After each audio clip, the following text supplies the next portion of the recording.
Surface है, कोई भी सरफेस है, आप अपने घरों में जो आपका सामने गेट का डोर है वो समझ लीजिए, राइट। तो कोई भी ये एक सरफेस है। अब अगर आप बिल्कुल गौर से देखेंगे तो इस सरफेस में आपकी तरफ परपेंडिकुलर डायरेक्शन, देखिए सरफेस का परपेंडिकुलर, बात समझना, सरफेस का परपेंडिकुलर, ठीक है ना, ये लीजिए सरफेस का परपेंडिकुलर और आपकी डायरेक्शन में आउटवर्ड नॉर्मल बोलते हैं इसको, इसका एरिया वेक्टर होता है। तो आपको ये देखना समझ में आना बहुत जरूरी है कि सरफेस कैसे कैसे भैया, top bottom right left front back. NCERT का एग्जांपल है भैया ये, और एनसीईआरटी के सॉल्व एग्जांपल्स ऑलरेडी डले हुए हैं वीडियो में, जाके देख लेना। The electric field components in the figure shown are, the electric field components in the figure shown are, भैया इलेक्ट्रिक फील्ड कह रहा है अल्फा एक्स है, कह रहा सर ई एक्स जो है वो आपका अल्फा एक्स है। ठीक है, ऐसा इमेजिन करिए बेटा, इसको ऐसा इमेजिन करिए कि जैसे ये मेरे पास एक नीचे का वो है, फर्श है, नीचे का फ्लोर है, ये वही सरफेस ऐसे नीचे रख दिया मैंने, ठीक है। बोर्ड को मैं ऐसे नहीं कर सकता, नहीं तो ऐसे दिखा देता, ये देखिए ये रहा सरफेस, ये रहा डिवाइड बाई बच्चा। हाय गाइस, हेलो बच्चों पार्टी, कैसे हो आप सब लोग? आई होप सभी बच्चे काफी अच्छे होंगे। माय डियर स्टूडेंट्स, मैं विनोद कुमार बहल आप सभी बच्चों का हमारे इस सेशन में एक बार फिर से स्वागत करता हूं। वेलकम और welcome back to this channel. So yes बच्चा पार्टी, जैसे कि आपको पता है कि यार चैप्टर 1 का वन शॉट हमारा हो गया, उसके अंदर हमें गॉस थ्योरम जो कि बहुत ज्यादा जरूरी है, अगर आप बोर्ड्स का पैटर्न उठा के देखते हो तो यहां से सीधा सीधा 5 मार्कर क्वेश्चन आ सकता है, राइट बच्चा party. This is very very and very important. So इसलिए मैंने सोचा कि यार इसके लिए एक नया अलग से लेक्चर लेके आते हैं। तो पहले हम इलेक्ट्रिक फ्लक्स का कॉन्सेप्ट पढ़ रहे होंगे, और जैसे जैसे हम इलेक्ट्रिक फ्लक्स को कंप्लीट करेंगे फिर उसके बाद हम लोग गॉस थ्योरम कर रहे होंगे, ठीक है ना। तो बहुत ही प्यारा टॉपिक है यार ये। और सर कितना टाइम लगेगा? लगभग अगर देखा जाए तो ऑन एन एवरेज करीब 1.25 घंटा से 1.5 घंटे के आसपास का ये लेक्चर रहने वाला है। तो बस आप लोगों को क्या करना है, कॉपी पेन उठाना है आपको और पूरा लेक्चर वन शॉट में कंप्लीट करना है, राइट बच्चा पार्टी। आगे बढ़ने से पहले आप सभी बच्चों को बता दूं कि हमारा Telegram channel physics on your tips, ठीक है ना, एक तो टेलीग्राम चैनल है फिजिक्स ऑन योर टिप्स, जरूर ज्वाइन कर लीजिएगा, ठीक है ना। और जैसे कि आपको पता है कि यहां पर सिर्फ और सिर्फ बोर्ड्स का कंटेंट मिल रहा है आपको, तो अगर कोई ऐसा बच्चा है जो ये कह रहा है कि सर मुझे प्रॉपर नीट और जेईई पढ़ना है, तो यार व्यान एकेडमी करके चैनल है बेटा, सर्च कर लेना, डिस्क्रिप्शन में लिंक भी दे दूंगा दोनों चीजों के, आप उसको जरूर ज्वाइन कर लेना। चलिए फिर शुरुआत करेंगे, ज्यादा बातचीत नहीं करते हैं गॉस थ्योरम को कंप्लीट करने की। उससे पहले हमारे पास जो टॉपिक आएगा that is going to be electric flux. My dear students, electric flux क्या होता है? देखिए आगे जाके अलग अलग चैप्टर्स में आप जैसे मैग्नेटिज्म वाले में मैग्नेटिक फ्लक्स भी पढ़ोगे, राइट बच्चा पार्टी। यहां पर हम लोगों को इलेक्ट्रिक फ्लक्स करना रहता है। सर इलेक्ट्रिक फ्लक्स क्या होता है? अगर मैं आपको बताऊं तो यार देखो बड़ी सिंपल सी बात है, कोई भी फॉर एन एग्जांपल ये एक सरफेस है, ध्यान से देखना, ये एक सरफेस है, कोई भी सरफेस है, आप अपने घरों में जो आपका सामने गेट का डोर है वो समझ लीजिए, राइट। तो कोई भी ये एक सरफेस है। अब अगर आप बिल्कुल गौर से देखेंगे तो इस सरफेस में आपकी तरफ परपेंडिकुलर डायरेक्शन, देखिए सरफेस का परपेंडिकुलर, बात समझना, सरफेस का परपेंडिकुलर, ठीक है ना, ये लीजिए सरफेस का परपेंडिकुलर, और आपकी डायरेक्शन में आउटवर्ड नॉर्मल बोलते हैं इसको, इसका एरिया वेक्टर होता है। ध्यान से देखिएगा, 2-3 चीजें हैं जो हमें जाननी बहुत ज्यादा जरूरी है। एक तो आपने बोला सरफेस, ठीक है ना, एक तो आपने बोला सर सरफेस, ठीक है ना, सरफेस का कुछ एरिया होता है, बड़ा ऑब्वियस सी बात। एक होता है my dear students area vector, एक होता है बच्चा पार्टी एरिया वेक्टर। तो एक सरफेस हो गया, एक आपका एरिया वेक्टर हो गया। इसके बाद अब ये जो एरिया वेक्टर होता है ना, इसको हम लिखते हैं आउटवर्ड नॉर्मल। आउटवर्ड नॉर्मल, मैंने आउटवर्ड इसलिए वर्ड यूज करा कि भैया आपकी तरफ। अगर मैं एक एग्जाम्पल दे रहा हूं, समझना बात को, ये मेरे पास एक सरफेस है फॉर एन एग्जाम्पल, ठीक है ना, ये एक सरफेस है, एक शीट है, कुछ भी है, इसका कुछ एक एरिया तो होता है, लेकिन अगर मैं कहूं कि इसका एरिया वेक्टर क्या है तो आप कहेंगे सर नॉर्मल। देखिए अगर आप ऐसे में देखोगे ना, अगर आप ऐसे में देखोगे तो बाहर की तरफ को, लेकिन अब मैं बोर्ड में ऐसे बाहर की तरफ को कैसे दिखाऊंगा आपको, तो इसीलिए हम क्या करते हैं, हम इस डायरेक्शन में ऐसे दिखा देते हैं, राइट बच्चा party. So this is area vector, A cap लिख लो, एरिया वेक्टर लिख लो, एक ही बात है। क्या मेरी बात समझ में आ रही? तो मैंने कहा भैया ये एक शीट है, एक शीट है। अब सर्कल की बात कर लो, अगर आपको सर्कल की बात करने, देखिए ये एक आपका सर्कल है, ठीक है ना, ये एक सर्कल है। अगर ये कोई भी एक सर्कल बन रहा है तो ये है आपका एरिया वेक्टर आउटवर्ड नॉर्मल आपकी तरफ को, राइट बच्चा पार्टी। अगर मैं एक सर्कल बना देता हूं तो बाहर की तरफ को जो आपका होगा that will be area vector. तो फ्लक्स का मतलब क्या होता है? फ्लक्स का मतलब क्या होता है कि सर ये कोई भी सरफेस है तो इस सरफेस के परपेंडिकुलर होता है एरिया वेक्टर। तो एरिया वेक्टर के अलोंग, या यूं कह दीजिए परपेंडिकुलर टू सरफेस, कितनी इलेक्ट्रिक फील्ड लाइंस पास हो रही है। अभी ये बड़ा प्यारा कॉन्सेप्ट है, बहुत मजे आने वाले हैं इसमें। मैं बहुत अच्छे तरीके से क्वेश्चंस कराने वाला हूं, तुमको बहुत अच्छे से समझ में आएगा, एक एक चीज कराने वाला। तो यहां पर पहले लिखते हैं इसको, क्या बोलता है sir? The number of electric field lines, the number of electric field lines passing through a surface, the number of electric field lines passing through a surface. अब आप इसको नॉर्मली बोल दो, अब आप इसको नॉर्मली बोल दो, चाहे आप इसको परपेंडिकुलर बोल दो, आपकी मर्जी है। इसको हम लोग फाई से डिनोट करते हैं मेरे बच्चे। नीचे ई लगा लो, आपकी मर्जी है, क्योंकि आगे जाके मैग्नेटिक फ्लक्स भी होता है। नहीं भी लगाओगे, बहुत सारी किताबों में सिर्फ फाई लिखा होता है। So electric flux is what? The number of electric field lines passing through a surface normally. The number of electric field lines passing through a surface normally। बात समझ में आ रही है? जी सर बिल्कुल अच्छे से समझ में आ रही है। तो अगर आपसे पूछेगा कोई फ्लक्स क्या होता है तो आप सीधा कह देंगे, जैसे ये एरिया वेक्टर है और मान लीजिए कि ये रही हमारी इलेक्ट्रिक फील्ड, मान लीजिए ये रही हमारी इलेक्ट्रिक फील्ड, राइट बच्चा पार्टी। तो आप क्या कह दोगे? एरिया वेक्टर के अलोंग कितनी फील्ड लाइन पास हुई है? तो आप कह देंगे सर E इंटू ए, आप कह देंगे सर E इंटू ए। तो फ्लक्स का यूनिट क्या होता है भैया? इसकी यूनिट की बात करेंगे तो क्या होगा? तो sir Newton metre square per coulomb, right बच्चा party, Newton metre square per coulomb. ये होता है फ्लक्स का यूनिट। इलेक्ट्रिक फ्लक्स का यूनिट क्या होता है भैया? Newton metre square per coulomb. बिल्कुल ठीक है सर, इसमें हमें कोई डाउट नहीं है, ये चीज हम इजीली कर सकते हैं। Got it guys? So this is the unit of electric flux। मैंने कहा बिल्कुल ठीक है यार, कोई प्रॉब्लम वाली बात ही नहीं है।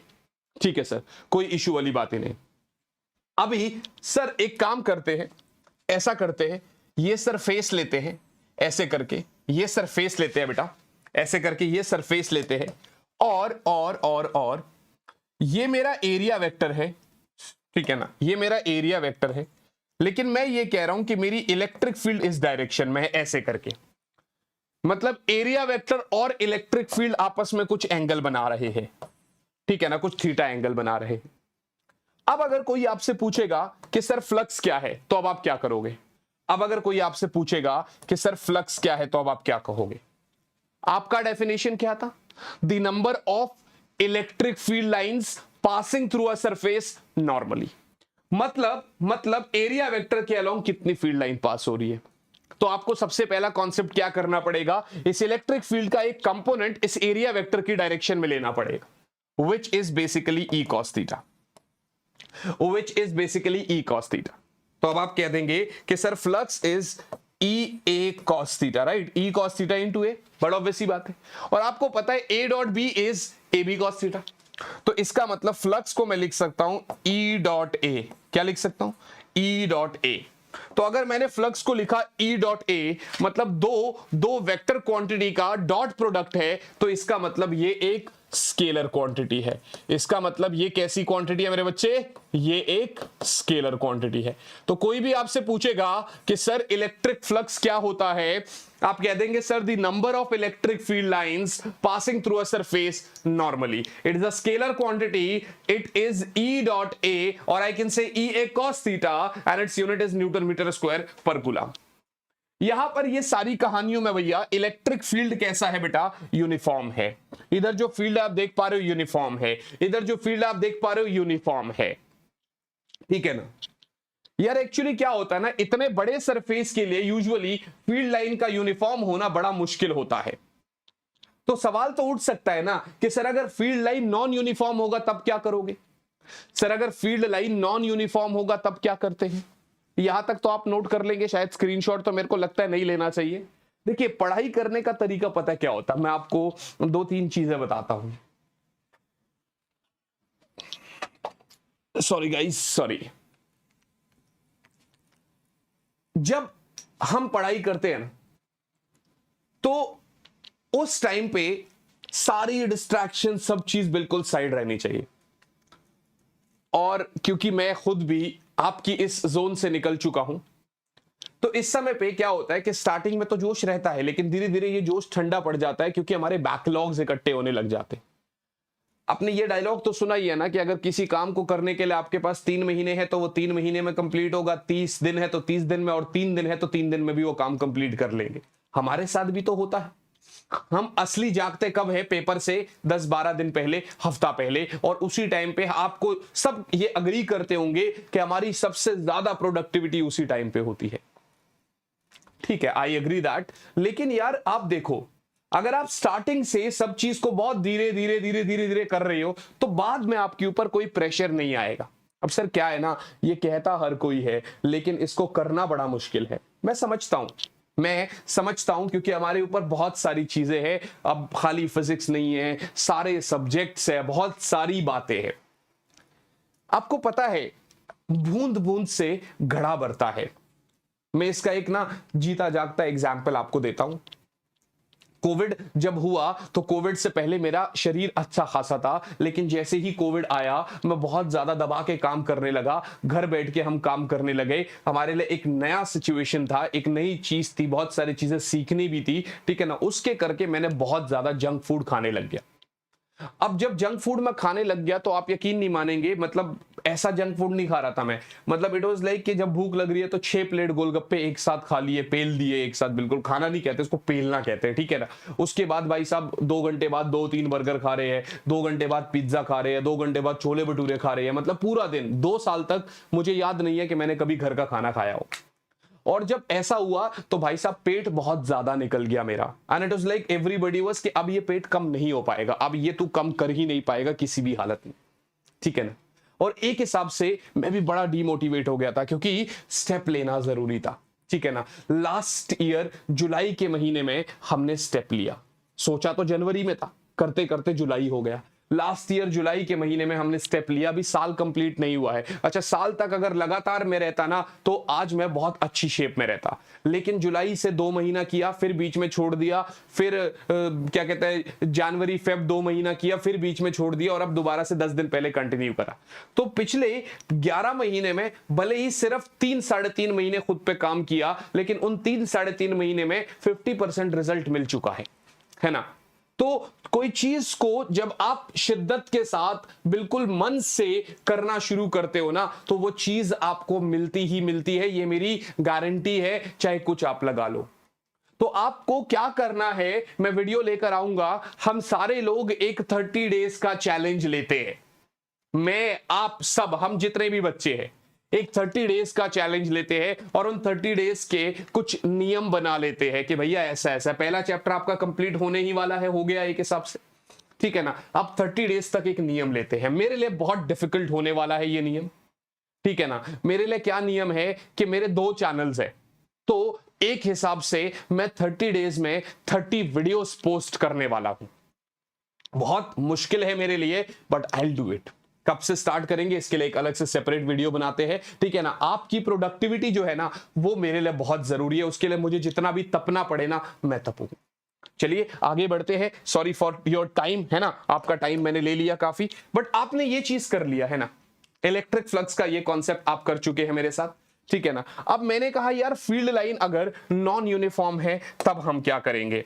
अगर फील्ड लाइन नॉन यूनिफॉर्म है तब हम क्या करेंगे। राइट बच्चा पार्टी, 1 सेकेंड होल्ड करिएगा बच्चा।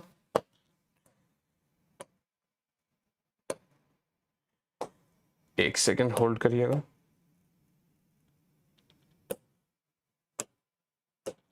यस, ठीक है। अब मैं आपसे ये कह रहा हूं कि भैया अगर फील्ड लाइंस अगर नॉन यूनिफॉर्म है, उस केस में क्या होगा? अब इतने बड़े सरफेस के लिए फील्ड लाइन का यूनिफॉर्म होना मुश्किल है, तो हमने क्या किया, चलिए एक काम करते हैं, यहां से कुछ इस प्रकार से एक सरफेस लेते हैं बेटा, ठीक है ना। सरफेस लिया, थोड़ा सा सही से बनाते हैं शेप के थ्रू, ठीक है ना, शेप से के थ्रू थोड़ा सा सही से बनाते हैं। ये हमने एक आपका नॉर्मली सरफेस लिया बेटा, ठीक है ना। अब ये हमने एक सरफेस लिया आपका, तो इसके अंदर भी क्या है, बहुत सारे छोटे छोटे से सरफेसेस होंगे, है ना। मैंने इसके अंदर एक छोटा सा सरफेस ले लिया जिसका एरिया कुछ ds है, बहुत सारी किताबें कुछ dA एरिया मानती है, आपकी मर्जी। मैं कह रहा हूं भैया इसका एरिया वेक्टर इधर है, हर किसी का एरिया वेक्टर अलग होगा, हर एक एलिमेंट का एरिया वेक्टर अलग होगा, इसका एरिया वेक्टर इधर है। और मैं कह रहा हूं ये लीजिए इलेक्ट्रिक फील्ड, ऐसा मैं मान के चल रहा हूं कि इलेक्ट्रिक फील्ड इस डायरेक्शन में है, बिल्कुल आगे जा रही है, इलेक्ट्रिक फील्ड की तो सेम डायरेक्शन हुई। तो अब अगर आप कह देंगे तो this is not A, this is D A या D S, this is not A, so this is D A या D S, right, this is D A या डी एस वेक्टर। अब अगर आप ध्यान से देखेंगे ना बच्चे, अब अगर आप बिल्कुल गौर से देखेंगे तो यहां पर जो आप फ्लक्स लिखेंगे वो लिखेंगे डी फाई, स्मॉल फ्लक्स होगा छोटे एलिमेंट की वजह से, ई क्योंकि इस डायरेक्शन में एक एलिमेंट तोड़ना पड़ेगा, E cos theta, so this is E D S cos theta, right बच्चे। और टोटल फ्लक्स अगर आपको चाहिए तो वो इस डी फाई का इंटीग्रेशन करना पड़ेगा, E D S cos theta का इंटीग्रेशन करना पड़ेगा।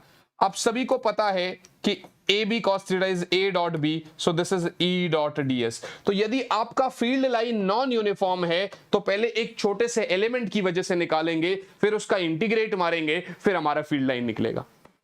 एक और चीज है, वो कह रहा है sir if surface is closed, if surface is closed, अगर क्लोज्ड सरफेस की बात हो रही है मेरे बच्चे, तो उस केस में भैया इलेक्ट्रिक फ्लक्स, ये सरफेस क्लोज्ड हो जाएगा, बीच में एक गोला लग जाएगा, ई डॉट डी एस, बीच में क्या लग जाएगा मेरे बच्चे, बीच में एक गोला लग जाएगा। अगर सरफेस इज क्लोज्ड तो बीच में एक गोला लग जाएगा, दैट्स इट। क्या मेरी बात समझ में आ रही है? सो field line is non uniform, तो क्या हो गया, सरफेस क्लोज्ड है, तब आप क्या करोगे, ये आपके सामने है। मेरे हिसाब से तो ये कॉन्सेप्ट आपको क्लियर हो गया सर, क्योंकि फ्लक्स के ऊपर बहुत सारे क्वेश्चंस आते हैं, ठीक है ना, तो मैं आपको बहुत सारी चीजें कराने वाला हूं, जरा ध्यान से देखिएगा।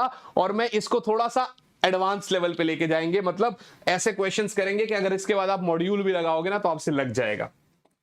हम क्या मानते हैं, ये एक चार्ज पार्टिकल लेते हैं बेटा, ठीक है ना, और इससे हम क्या कर रहे हैं, इलेक्ट्रिक फील्ड लाइंस ऐसे निकलेंगी, बड़ा ऑब्वियस सी बात है, ये चीज हमें पता ही है, इसमें कोई डाउट नहीं है, ठीक है, इसमें कोई डाउट नहीं है, राइट बच्चा पार्टी। फॉर एन एग्जाम्पल अब क्या होता है ना, यहां पर मैंने एक सरफेस बनाया ऐसे करके, क्लोज सरफेस, बात समझना, यहां पर मैंने एक क्लोज सरफेस बनाया, ठीक है। ये एक अलग बात हो जाती है जिसको अभी हम आगे जाके गॉस थ्योरम में पढ़ने वाले हैं, इसलिए पहले यहां पर बता रहा हूं क्योंकि अक्सर बच्चा कंफ्यूज हो जाता है, दो चीजों को सेम तरीके से ले जाता है। और एक ये चीज है मेरे बच्चे, एक ये चीज है मेरे बच्चे, ये ध्यान से देखना, ये यूनिफॉर्म इलेक्ट्रिक फील्ड है बेटा, इसके अंदर मैंने एक ऐसा क्लोज सरफेस रखा, इसके अंदर मैंने एक क्लोज सरफेस रखा, है ना। अगर कोई आपसे पूछे कि sir flux this across this closed surface कितना होगा, आप क्या जवाब देंगे, बताइए सर, आप क्या जवाब देंगे? मान लेते हैं क्यू चार्ज भी है, मान लेते हैं क्यू चार्ज भी है, ठीक है ना। आपसे पूछा गया flux across this close surface क्या होगा, आप क्या करोगे भाई? आप कह देंगे sir zero. You know why? क्योंकि अगर आप यहां से देखेंगे कुछ फील्ड लाइंस अंदर गई है तो कुछ फील्ड लाइंस बाहर भी निकली है, मतलब आप ये कह सकते हैं कि sir flux incoming is equals to flux outgoing, is equals to flux outgoing. जितना फ्लक्स अंदर गया उतना ही फ्लक्स बाहर आया है, जितना फ्लक्स, ये चीज अभी हम पढ़ेंगे कि ये क्या अलग चीज है और ये क्या अलग चीज है। तो आज के बाद एक चीज आपको हमेशा याद रहनी चाहिए कि कभी भी अगर कोई क्लोज्ड सरफेस मैंने electric field, uniform electric field में रखा है तो इनकमिंग फ्लक्स जो होगा वो आउटगोइंग फ्लक्स के बराबर होगा। क्या मेरी बात समझ में आ गई? अब यहीं पर एक छोटा सा क्वेश्चन करते हैं मेरे बच्चे, आपको बताना है इसका आंसर क्या होगा, जरा ध्यान से देखिएगा, जरा ध्यान से देखिएगा। मैं अभी यहां पर एक सरफेस रखना चाहता हूं, कुछ इस प्रकार से होता ना, हेमिस्फेरिकल सरफेस है, ठीक है ना, और मैं कह रहा हूं इसका रेडियस r है। मैं क्या कह रहा हूं बच्चे कि सर इसका रेडियस r है। आपने कहा बिल्कुल ठीक है सर, कोई दिक्कत वाली बात। अब आपसे अगर यहां पर टोटल फ्लक्स पूछा जाएगा तो आप कह देंगे 0। आपसे अगर इस क्वेश्चन में टोटल फ्लक्स पूछा जाएगा आप कह देंगे 0। You know why? Because whenever there is a closed surface placed in a uniform electric field, the total flux is 0. The total flux is 0. पर यहां पर वो ये नहीं पूछता है, बहुत समझदार है भैया, वो आपसे पूछता है this across curved surface। देखिए ये सर्कल वाला सरफेस है, इसको आप फ्लैट सरफेस मान लीजिए फॉर एन एग्जांपल, इसको आप फ्लैट सरफेस मान लीजिए सर्कुलर वाले को, ये आपका कर्व्ड सरफेस है, ये आपका कर्व्ड सरफेस है। कह रहा है सर इस कर्व्ड सरफेस के अक्रॉस फ्लक्स क्या होगा। देखिए बड़ा आसान होता अगर यूनिफॉर्म इलेक्ट्रिक फील्ड मानी हर जगह पे इलेक्ट्रिक फील्ड एरिया वेक्टर के साथ सेम एंगल बना, पर आप अगर यहां देखोगे ना, ध्यान से देखिएगा, ध्यान से देखिएगा, आपने क्या बोला भाई, इधर आपका अलग एरिया वेक्टर, इधर अलग एरिया वेक्टर, इधर अलग एरिया वेक्टर, इधर अलग, इधर अलग, हर एक पॉइंट पे बेटा इलेक्ट्रिक फील्ड के साथ अलग अलग अलग एरिया वेक्टर बनाई जा रहे हैं, तो मेरे लिए बहुत मुश्किल है। अब ऐसे क्वेश्चंस का बहुत सिंपल सा फंडा है कि अगर ये रखा होता ना तो मैं इजीली कर सकता था। कैसे? ये आपका एरिया वेक्टर आया ना, ये आपका इलेक्ट्रिक फील्ड, यस और नॉट, दोनों के बीच में 180 डिग्री का एंगल, फ्लक्स कह देंगे E A cos theta, flux को कह देंगे भैया E A cos थीटा। क्या मेरी बात समझ में आ रही है? क्या मेरी बात समझ में आ रही है बेटा?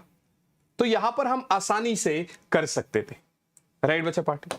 तो मैंने क्या बोला, चलो कोई बात नहीं, this flux across this flat surface निकाल लो भाई। कैसे निकाल सकते हो? E A cos 180, क्योंकि एरिया वेक्टर आपका इधर को, इलेक्ट्रिक फील्ड आपका उधर को। सही है बच्चे? तो आप कह देंगे सर माइनस E, और एरिया की जगह आप क्या लिख सकते हो, पाई आर स्क्वायर लिख सकते हो। हाँ सर बिल्कुल लिख सकते हो। सर हमसे तो ये पूछा था ना, आप फ्लैट वाला क्यों निकाल रहे हो? आपको एक चीज पता है कि सर टोटल फ्लक्स 0 है, तो इसका मतलब flux across this flat surface plus flux across this curved surface is 0। मैं कह रहा हूं ये आपसे पेपर में नहीं पूछेगा, लेकिन ये क्वेश्चन आपको काफी सारे बड़े बड़े मॉड्यूल्स में मिल जाएगा। तो क्योंकि फ्लैट सरफेस का, तो कर्व्ड सरफेस का फ्लक्स क्या हो जाएगा बच्चे? Minus of flat surface. सही है, इसका मतलब flux across this curved surface is minus of E into pi R square. सही है, इसका मतलब माइनस ऑफ माइनस, क्योंकि ये भी तो माइनस है, ये भी तो माइनस है मेरे बच्चे, तो minus of minus E into pi R square. सही है, इसका मतलब flux across this curved surface is E into pi R square. अभी समझे? अभी समझे? तो पहली चीज आपने फ्लक्स पढ़ा, फिर दूसरी चीज अगर कोई भी क्लोज्ड सरफेस मैंने इलेक्ट्रिक फील्ड में रखा है, यूनिफॉर्म इलेक्ट्रिक फील्ड में, तो टोटल फ्लक्स आपका 0 होगा। तो टोटल फ्लक्स आपका 0 होगा मेरे बच्चे। टोटल फ्लक्स क्या होगा? 0 होगा। मैंने ये रखा, अब इसमें एक फ्लैट सरफेस है, एक कर्व्ड सरफेस है, बोला कर्व्ड सरफेस के अक्रॉस इलेक्ट्रिक फ्लक्स बताइए। हमने कहा टोटल तो 0 होता है, जिसका मतलब फ्लैट प्लस कर्व्ड मिला के 0 है। कर्व्ड का नहीं निकालना आता, हमने फ्लैट का निकाल लिया, उसका नेगेटिव हो गया, कर्व्ड ऐड करके 0 होना चाहिए बस। हाँ या ना? सो दिस इज व्हाट, क्योंकि स्केलर क्वांटिटी है तो नॉर्मल ऐड कर सकते हैं।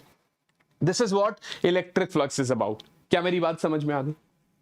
इसके ऊपर एक छोटा सा क्वेश्चन है, प्लीज वीडियो को पॉज करिएगा, प्लीज इसको लगाने की कोशिश करिएगा। इलेक्ट्रिक फील्ड दे रखा है, कह रहा है सर एरिया जो है वो 20 यूनिट्स है किसी भी सरफेस का, और वो जो सरफेस है वो YZ प्लेन में रखा गया है। आप फ्लक्स बताइए। अब ऐसे क्वेश्चंस को कैसे करते हैं मेरी बात समझना। पहले आप पॉज करके लगाएंगे, कमेंट में अपना आंसर देंगे, आपका आंसर क्या आया है। लास्ट वीडियो में भी सिर्फ 1-2 बच्चे ही ऐसे थे जो कमेंट में अपना आंसर दे रहे थे, बाकी सब बच्चे भी लाइक अरे ठीक है ना, छोड़ दो ना, क्या फर्क पड़ता है। भाई फर्क पड़ता है, एक एक कमेंट देखता हूं, उससे से तुम्हारी प्रिपरेशन होगी। बोर्ड एग्जाम्स में जब तुम्हारे 100 में से 100 आएंगे ना, तो फिर उसके बाद याद रहेगा हाँ ये बच्चा यार पूरे साल पढ़ रहा था, पूरे साल इसने मेहनत करी है।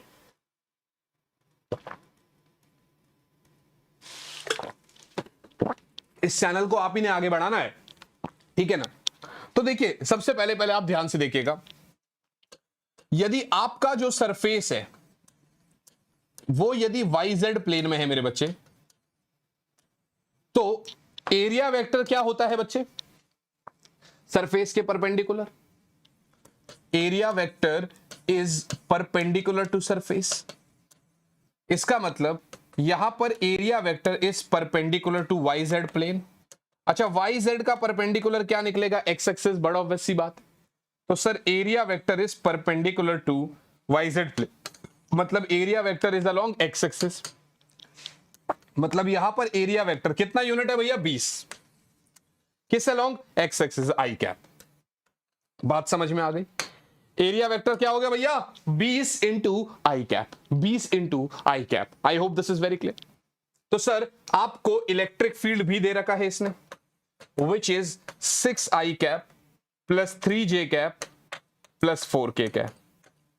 तो अब आपको फ्लक्स चाहिए। So now flux is E dot A, flux is E dot A, और I can say 6i cap plus 3j cap plus 4k cap dot area vector is 20i cap. अब i डॉट i 1 हो जाता है, तो 6 20 जा 120, सो 120 unit आपका answer है। 120 unit आपका आंसर है। अगर ऊपर उसने यूनिट्स नहीं दे रखे हैं तो आप खुद से ही Newton metre square per coulomb मत लिख देना, गलत हो जाएगा। तो यहां से आपको मिल गया कि सर मेरा जो फ्लक्स है वो 120 यूनिट आ रहा है। सर मेरा जो फ्लक्स है वो कितना आ रहा है? वो 120 यूनिट आ रहा है। And I hope this is very very clear to you all. मेरे हिसाब से ये फ्लक्स वाला कॉन्सेप्ट क्लियर है आपको। ठीक है बच्चा पार्टी, इसमें तो कोई डाउट नहीं है? जी सर। अब क्योंकि फ्लक्स वाला ये कॉन्सेप्ट कर लिया तो इसने क्या पूछा? How does the electric flux due to a point charge enclosed by a spherical Gaussian surface get affected when its radius is increased. इस क्वेश्चन को करने के लिए पहले हमें गॉस थ्योरम को पढ़ना बहुत जरूरी है। गॉस भाई साहब ने क्या बोला? इन्होंने कहा सर पहला कॉन्सेप्ट इनका है कि कोई भी क्लोज्ड सरफेस अगर होगा, पहली बात इनकी बात है कि भैया मैंडेटरी है, क्लोज्ड सरफेस होना जरूरी है। एनी क्लोज्ड सरफेस, ठीक है ना, कोई भी, उसके अक्रॉस जो फ्लक्स होगा उसके लिए इसने एक फॉर्मूला दे दिया। This theorem states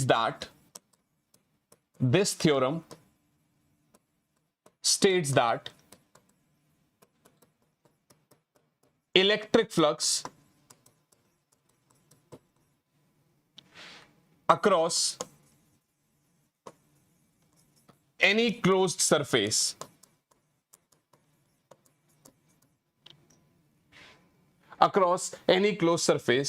is equals to 1 by epsilon naught the total charge enclosing the surface, the total charge enclosing the surface। समझना बात को, the total charge enclosing the surface. ध्यान से देखिएगा बच्चे,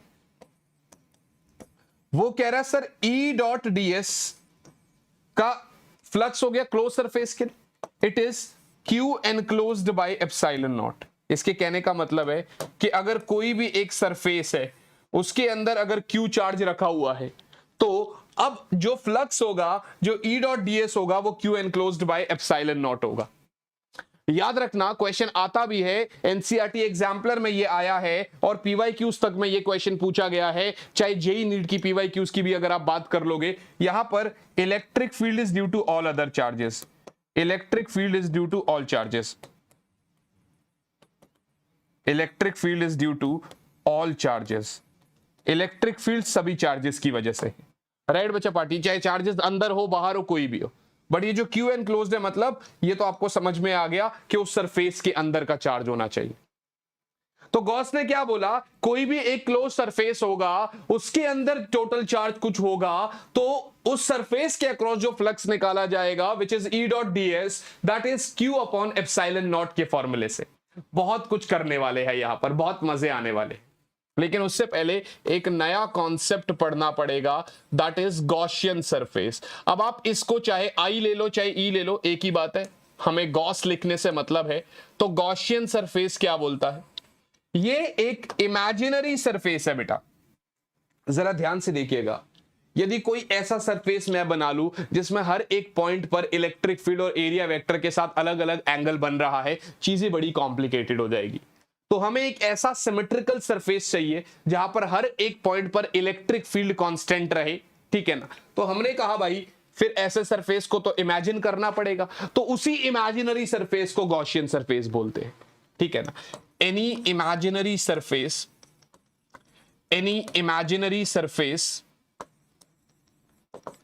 where at each and every point any imaginary surface where at each and every point electric field remains constant, where at each and every point बेटा electric field remains constant, जहां पर हर एक point पर electric field constant होता है। जैसे कि ऐसा सिमेट्री के अकॉर्डिंग अगर देखे जाएंगे तो मैं स्फेरिकल सरफेस बनाता हूं, हर एक पॉइंट पर देखिए यहां पर थोड़ा सा अलग शेप में स्फेयर बन गया, हम शेप से बना लेते हैं, ठीक है ना। तो आप यहां से देख सकते हैं कि ये एक सिमेट्री वाइज अगर आप देखेंगे तो हर एक पॉइंट पर आपका आर सेम है तो इलेक्ट्रिक फील्ड भी सेम रहता है। क्या मेरी बात समझ में आ गई? सो गॉस थ्योरम आपको समझ में आ गया, गॉसियन सरफेस आपको समझ में आ गया, राइट बच्चा पार्टी। अलग अलग तरीके के गॉसियन सरफेस होते हैं सिमेट्री वाइज, हम आगे जाके पढ़ेंगे, जैसे हमने स्फेयर पढ़ा, फिर ऐसी सिलेंडर भी होता है, ठीक है ना। तो वो सब चीजें हमें यहां पर गॉस थ्योरम के अंदर पढ़नी रहती है। अब इसने जो पिछला सवाल पूछा जरा उस पर ध्यान रखिएगा। इसने क्या बोला कि sir how does the electric flux due to a point charge enclosed by a Gaussian surface get affected when its radius is increased. बोला सर ऐसा है, पहले ऐसा चार्ज रखा हुआ था, ये सरफेस है फॉर एन एग्जांपल, एक एग्जांपल के तौर पे बोल रहा है। बोला अब ऐसा है, चार्ज अभी भी यही रखा हुआ है, सरफेस के रेडियस को बढ़ा दिया गया। मुझे एक बात बताइए, फ्लक्स इधर क्या होगा? Sir Q enclosed by epsilon naught, तो फ्लक्स इधर क्या होगा? Sir Q enclosed by epsilon not. भैया चार्ज दोनों में सेम है, पहले भी बाद में भी। कहीं पर यहां जिक्र है कि रेडियस बड़ा होगा तो फ्लक्स कुछ और होगा, रेडियस छोटा होगा तो फ्लक्स कुछ और होगा।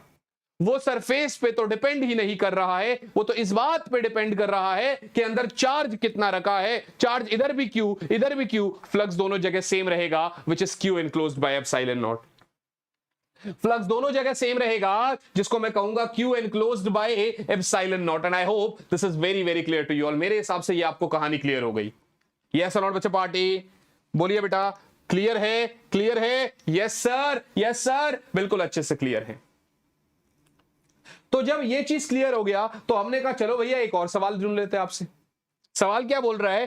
कह रहा सर दो होलो कॉन्सेंट्रिक स्फीयर्स है, एक S1 और एक S2। ध्यान से देखिएगा। बोला सर एक तो S1 है, हमने कहा ठीक है। बोला सर एक S2 है, ठीक है ना। बोला सर एक S2 है, हमने कहा ठीक है भाई।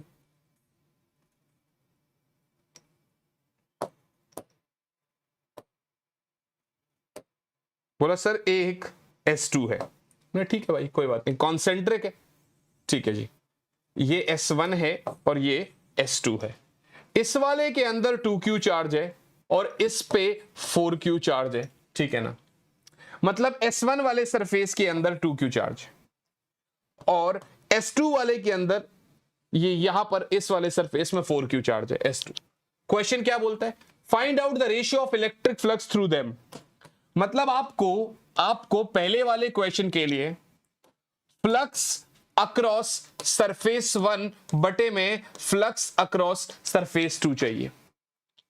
पॉज करके करिए पहले आप खुद। सर फ्लक्स अक्रॉस सरफेस 1 क्या होगा? सरफेस 1 में चार्ज कितना है? 2Q बटे में एप्सिलॉन नॉट। जी सर अक्रॉस S2 क्या होगा? अब आप लोग क्या सोच रहे होंगे? 4Q bye epsilon not.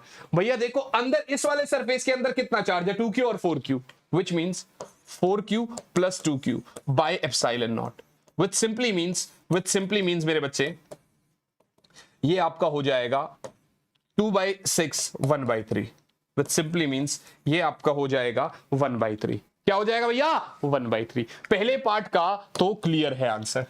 दूसरे में कह रहा है कि sir how will the electric flux through the spheres S1 change if a medium of dielectric constant is introduced in the inside space S1 in place of air, deduce the necessary expression। भैया दूसरे part में कह रहा है पहले हवा था, अब हवा की जगह मैंने कोई शीट डाल दिया जिसका dielectric constant epsilon R है। भैया दूसरे वाले पार्ट में फ्लक्स 1 कितना था, Q बाय एप्सिलॉन नॉट।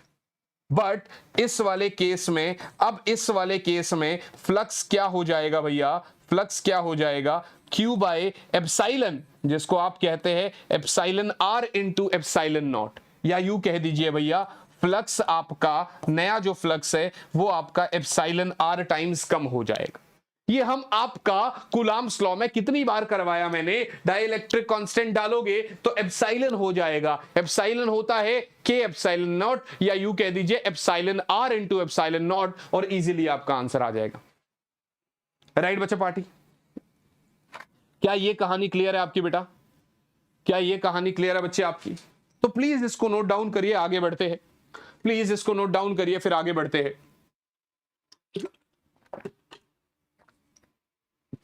ये एक बहुत प्यारा क्वेश्चन है आप, ये एक बहुत प्यारा क्वेश्चन है, लेकिन इस क्वेश्चन को कराने से पहले मैं एक क्वेश्चन जो कि एचसीवी में पूछा गया, एचसी वर्मा भैया ने, एचसी वर्मा सर ने जो अपनी किताब में क्वेश्चन पूछा है उसकी बात करते हैं सर। इन्होंने हमसे क्या क्वेश्चन पूछा कि भैया ऐसा है, हम ना आपको एक क्यूब देते हैं, हमने दीजिए भैया, हम तो बहुत खुश है, आप दीजिए, आप तो बस हमें कुछ भी दे दीजिए, ठीक है। इन्होंने हमें एक क्यूब दे दिया, ठीक है ना, सही है भैया, हाँ सर। बोले ऐसा है, देखिए इसको आप x मान लीजिए, इसको आप y मान लीजिए, ठीक है, हमने ठीक है कोई बात नहीं। बोले इसका साइड a है, हमने ये भी ठीक है। अब आप इसको यदि ओरिजिन मान रहे हैं तो ये क्या हो जाएगा, a 0 0 हो जाएगा, हाँ या ना, क्या मैं सही कह रहा हूं? हाँ सर बिल्कुल ठीक है। क्वेश्चन में क्या कह रहे हैं कि सर मेरी जो इलेक्ट्रिक फील्ड है ना वो आपकी E नॉट एक्स बटा एल आई कैप है। क्वेश्चन में कह रहे हैं सर मेरी जो इलेक्ट्रिक फील्ड है ना वो E नॉट एक्स बटा एल आई कैप है। इसका मतलब क्या है कि इलेक्ट्रिक फील्ड जो है वो x के साथ साथ वेरी कर रही है, माने यदि x 0 है तो उस पॉइंट पे इलेक्ट्रिक फील्ड 0 है, जैसे जैसे x बढ़ता जा रहा है वैसे वैसे इलेक्ट्रिक फील्ड बढ़ता जा रहा है, लेकिन डायरेक्शन दे रहा है आई कैप, मतलब उस इलेक्ट्रिक फील्ड की डायरेक्शन x एक्सिस के अलोंग है, सही है। जहां पर इसने बोला कि सर E नॉट जो है वो 2 into 10 raise to the power 4 newton per coulomb है। x की जो वैल्यू है मेरे बच्चे, x की जो वैल्यू है यहां पर अगर आप गौर से देखेंगे तो उसने कहा सर x की वैल्यू को लिख लेते हैं 1 सेंटीमीटर और l की वैल्यू को लिख लेते हैं 2 सेंटीमीटर, l की वैल्यू को लिख लेते हैं 2 सेंटीमीटर। बोला सर मुझे आप बताइए फ्लक्स अक्रॉस दिस क्यूब, बोला सर मुझे आप बताइए flux across this cube. Questions खेलेंगे फिर एप्लीकेशन पे बढ़ेंगे, पहले क्वेश्चंस के साथ खेलेंगे फिर एप्लीकेशन पे बढ़ेंगे। बताइए, बोला सर मुझे बताइए कि इस क्यूब के अक्रॉस फ्लक्स कितना होगा, इस क्यूब के अक्रॉस फ्लक्स कितना होगा। हाँ जी सर कैसे बताएंगे, आप थोड़ा सा गाइड करिए प्लीज। हाँ हम गाइड करते हैं, हम बताते हैं, आपको टेंशन क्यों ले रहे हैं। जरा एक बात बताइएगा बच्चे, जरा एक बात बताइएगा बेटा, ये क्या है, ये एक नॉर्मल सा रूम है, क्या है, एक नॉर्मल सा रूम है। अरे रूम, अरे भैया एक दीवार एक दीवार, राइट लेफ्ट सामने पीछे 4 दीवारें हो गई, ऊपर नीचे 6 दीवारी हो गई। क्यूब के भी 6 फेसेस होते हैं, हमारे कमरे के भी 6 दीवारी हो गई, तो एक नॉर्मल सा क्लोज्ड रूम है, सरफेस क्लोज्ड है। गॉसियन सरफेस ने कहा था भैया क्लोज सरफेस होना चाहिए, ठीक है ना, उसने कहा फ्लक्स तो क्यू बाय एप्सिलॉन नॉट होना चाहिए। मैंने कहा ठीक है। यहां पर एक चीज देखिएगा बच्चे, कहीं भी ऐसा जब क्यूब होता है ना तो आपको यह देखना समझ में आना बहुत जरूरी है कि सरफेस कैसे कैसे है भैया, top bottom right left front back. जरा यहां ध्यान से देखिएगा, अगर मैं इस सरफेस को टॉप मान के चल रहा हूं बेटा, जो कि टॉप है, बड़ा ऑब्वियस सी बात है, तो इसका एरिया वेक्टर क्या होगा, ऐसे, बड़ा ऑब्वियस सी बात है यार। बॉटम वाले सरफेस का एरिया वेक्टर नीचे की तरफ को, टॉप वाले सरफेस का एरिया वेक्टर ऊपर की तरफ को। ये कोई सरफेस है तो एरिया वेक्टर आउटवर्ड नॉर्मल होता है ना भैया, तो ये सरफेस अगर टॉप है तो एरिया वेक्टर ऊपर की तरफ होगा नहीं होगा, बॉटम है तो नीचे की तरफ होगा नहीं होगा भैया।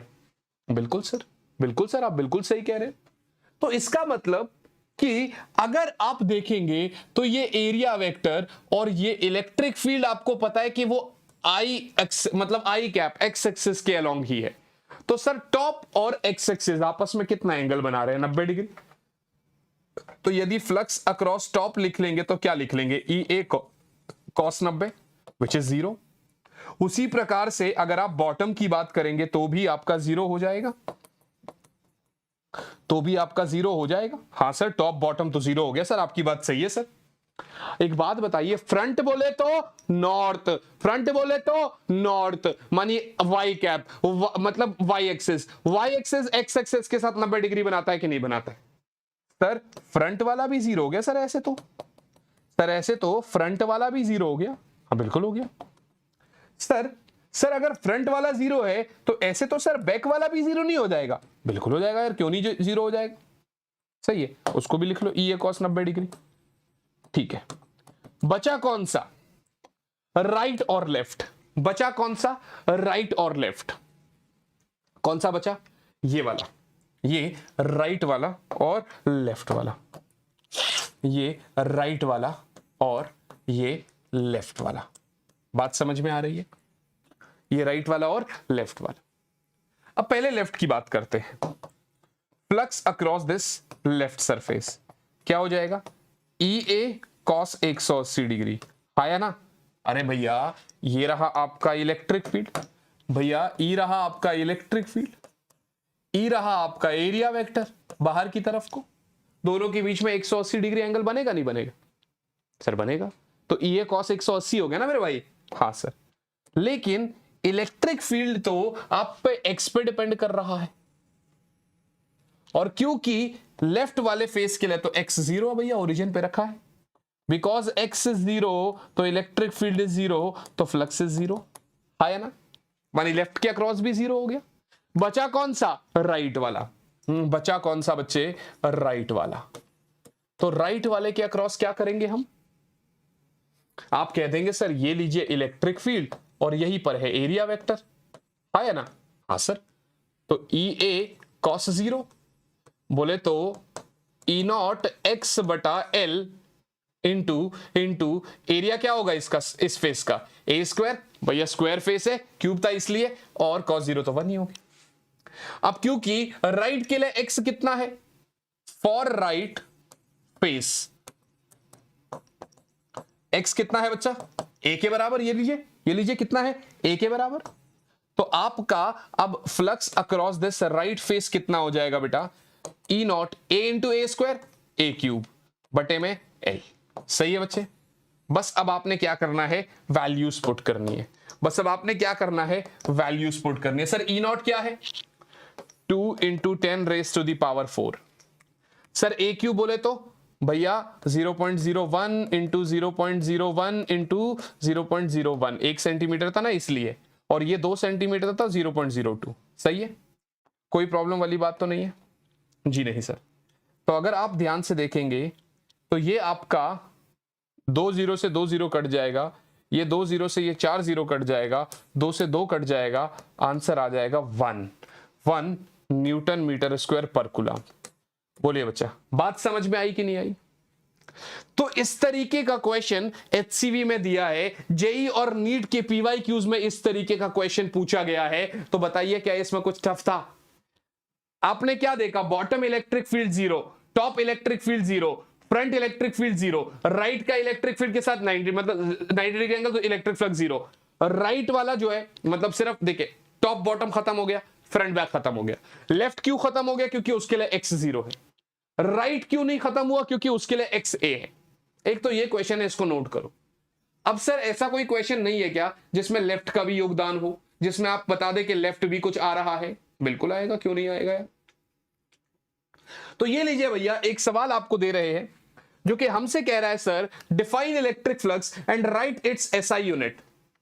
तो ये तो आप कर ही लोगे भैया, ये तो एनसीईआरटी का एग्जाम्पल है भैया, ये एनसीईआरटी का एग्जाम्पल है भैया ये, और एनसीईआरटी के सॉल्व एग्जाम्पल्स ऑलरेडी डले हुए हैं वीडियो में, जाके देख लेना। The electric field components in the figure shown are, the electric field components in the figure shown are, भैया इलेक्ट्रिक फील्ड कह रहा है अल्फा एक्स है, कह रहा सर ई एक्स जो है वो आपका अल्फा एक्स है, ठीक है ना, मानी एक्स की डायरेक्शन में है इलेक्ट्रिक फील्ड, y की डायरेक्शन में इलेक्ट्रिक फील्ड 0 है, z की डायरेक्शन में इलेक्ट्रिक फील्ड 0 है, और अल्फा की वैल्यू दे रखी है 100 न्यूटन पर कूलम मीटर, 100 न्यूटन पर कूलम मीटर, ये अल्फा है। बोला सर आपको बताना है calculate the charge with in the cube, cube के अंदर कितना चार्ज होगा, और a की वैल्यू 0.1 मीटर दे रखी है। फिर से वैसा ही हो गया, कोई बड़ी बात नहीं है, फटाफट जो पिछला क्वेश्चन है उसको रिपीट मारते हैं, फटाफट ये लिख देता हूं, टॉप का फ्लक्स, बॉटम का फ्लक्स, फ्रंट का फ्लक्स, बैक का फ्लक्स जीरो कर देता हूं, हा या ना, कर देता हूं ना भाई, हाँ बिल्कुल सर, क्यों नहीं कर देते हैं। टॉप बॉटम फ्रंट बैक इसको खत्म कर दो, जीरो कर दो, top bottom front back zero कर दो, सर बिल्कुल ठीक है सर कर दो zero, sir top bottom front back zero कर दिए, पक्की बात है, कोई बड़ी बात तो नहीं, ना ना सर बिल्कुल ठीक है। अब राइट और लेफ्ट बच गया, बस एक चीज को ध्यान से देख लेना, फॉर राइट एक्स की वैल्यू क्या है बच्चे, ए और ए 2a, but for left x की वैल्यू क्या है बच्चा, लेफ्ट वाला फेस ओरिजिन से कितनी दूरी पर है, a के बराबर। तो अब आप एक तो राइट फ्लक्स और एक लेफ्ट फ्लक्स ले सकते हैं। राइट फ्लक्स की बात करेंगे तो क्या होगा, ई ए कॉस 0, उसका रीजन ये है कि इलेक्ट्रिक फील्ड आगे है और एरिया वेक्टर भी आगे है, तो आप कह देंगे सर अल्फा एक्स एरिया का a स्क्वायर, कॉस 0 तो 1 हो गया। अच्छा x कितना है, 2a है, तो alpha 2a into A square, ये हो गया 2 अल्फा a क्यूब, ये आपका फ्लक्स राइट हो गया, सही है बच्चे, this is 2 alpha a cube, 2 alpha a cube. अब आप अगर लेफ्ट फ्लक्स की बात करेंगे मेरे बच्चे तो क्या हो जाएगा, ई ए कॉस 180, भैया electric field right, area vector पीछे, तो ये हो जाएगा माइनस ई की जगह अल्फा एक्स और एरिया की जगह तो ए स्क्वायर, ठीक है ना, क्योंकि कॉस 180 माइनस 1 है, तो माइनस अल्फा एक्स क्या है ए, तो A into A square is A cube, तो आपका लेफ्ट फ्लक्स हो गया माइनस अल्फा ए क्यू। तो आपका टोटल फ्लक्स क्या हो गया मेरे बच्चे, टोटल फ्लक्स क्या हो गया, राइट वाला प्लस लेफ्ट वाला, बाकी सब तो वैसे भी जीरो है, तो मतलब 2 अल्फा ए क्यूब प्लस में माइनस तो माइनस अल्फा ए क्यूब, बोला तो ये आ गया अल्फा ए क्यूब, सही है। अल्फा की वैल्यू 100, ए क्यूब की वैल्यू 0.1 इंटू 0.1 इंटू 0.1, 2 पॉइंट से ये हट जाएगा, आपको फ्लक्स मिला 0.1 Newton metre square per coulomb. पर आपसे फ्लक्स नहीं पूछा उसने, आपसे charge with in the cube पूछ रहा है, तो फ्लक्स होता है तो चार्ज की value of flux into epsilon naught नहीं लिख दोगे, अरे भैया flux is Q by epsilon naught, तो एप्सिलॉन नॉट मल्टीप्लाई मारो, तो चार्ज हो गया बेटे 0.1 into 8.85 into 10 raise to the power -12, या यूं कह दीजिए 8.85 into 10 raise to the power -13 coulomb, या फिर यूं कह दीजिए भैया 0.885 पीको कूलम, मर्जी आपकी, आप कुछ भी लिख दो, राइट बच्चा पार्टी, कोई प्रॉब्लम वाली बात तो नहीं है। आपने ए की वैल्यू लिख दी, ठीक है ना, आपने सब कुछ करा, आपका अल्फा ए क्यूब आया, अल्फा की वैल्यू 100 है, हमने डाल दिया, a इज 0.1 0.1 0.1, 2 पॉइंट से 2 जीरो चले गए, आंसर 0.1 बच गया। बस चार्ज के लिए मैंने एप्सिलॉन नॉट से मल्टीप्लाई कर दिया, बस चार्ज के लिए मैंने एप्सिलॉन नॉट से मल्टीप्लाई कर दिया। क्या मेरी बात समझ में आ गई, यस और नॉट?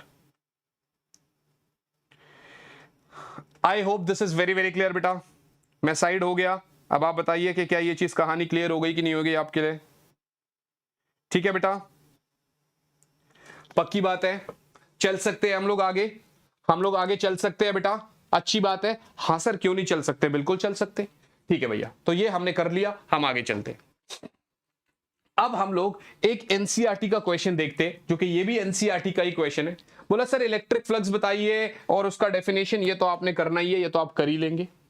बोला सर एक पॉइंट चार्ज Q है, ये d/2 डिस्टेंस पर है, directly above the centre of a square of side D, ठीक है, जैसे कि फिगर में दिख रहा है। गॉस लॉ को एक्सप्लेन करिए और उसके लिए इलेक्ट्रिक फ्लक्स का बताइए। अभी क्या है, अभी तक आप क्लोज सरफेस देख रहे थे, अभी क्या है ना, अभी आप कह रहे हैं सर ये एक स्क्वायरिकल, मतलब ये एक सरफेस है बेटा, और इससे कुछ d/2 दूरी पर आपका एक क्यू चार्ज रखा हुआ है, ठीक है ना, ये डी दूरी है, सही है, कोई दिक्कत वाली बात नहीं। अब आप ये ओपन सरफेस है ना भैया, चार्ज तो ओपन रखा हुआ है, इसको ऐसा इमेजिन करिए बेटा, इसको ऐसा इमेजिन करिए कि जैसे ये मेरे पास एक नीचे का वो है, फर्श है, नीचे का फ्लोर है, ये वही सरफेस ऐसे नीचे रख दिया मैंने, ठीक है। बोर्ड को मैं ऐसे नहीं कर सकता ना, नहीं तो ऐसे दिखा देता, ये देखिए ये रहा सरफेस, ये रहा dy2 दूरी पर चार्ज। तो अगर आप देखोगे ये सरफेस बॉटम और टॉप के बीच में टोटल d दूरी होती है, बीच में कहीं मैंने चार्ज रखा है, तो मैंने दिमाग से इमेजिनेशन लगाई यहां पर, और मैंने यहां से क्या किया, मैंने एक क्लोज्ड सरफेस जो है ना, मतलब ऐसे करके मैंने एक क्या करा, ऐसे करके मैंने एक क्यूब बनाया, मतलब इसको क्लोज्ड करने के फॉर्म में सोचा मैंने, इसको ऐसे करके। समझ में आ रही है बात? मतलब मैंने क्या सोचा, इसको थोड़ा सा ऐसे यहां पर बीचों बीच बनाएंगे, ठीक है ना। तो मैंने ये ऐसा सोचा कि यहां चार्ज रखा हुआ था जो कि d/2 दूरी पर है, ऐसे करके। तो ये थोड़ा सा आपको ऐसा लग रहा होगा ना कि भैया कैसे क्यूब बना दिया, ठीक है ना। तो ये थोड़ा सा ऐसा लग रहा होगा, तो हम नॉर्मल सा क्यूब बना के उसके अंदर दिखा दूंगा कि ये वाला सरफेस कौन सा है ना, ऐसा इमेजिन कर रहे हैं। ये वाला सरफेस था और मैंने अब चारों तरफ एक इसको क्लोज बना दिया, क्यूब बना दिया, है ना।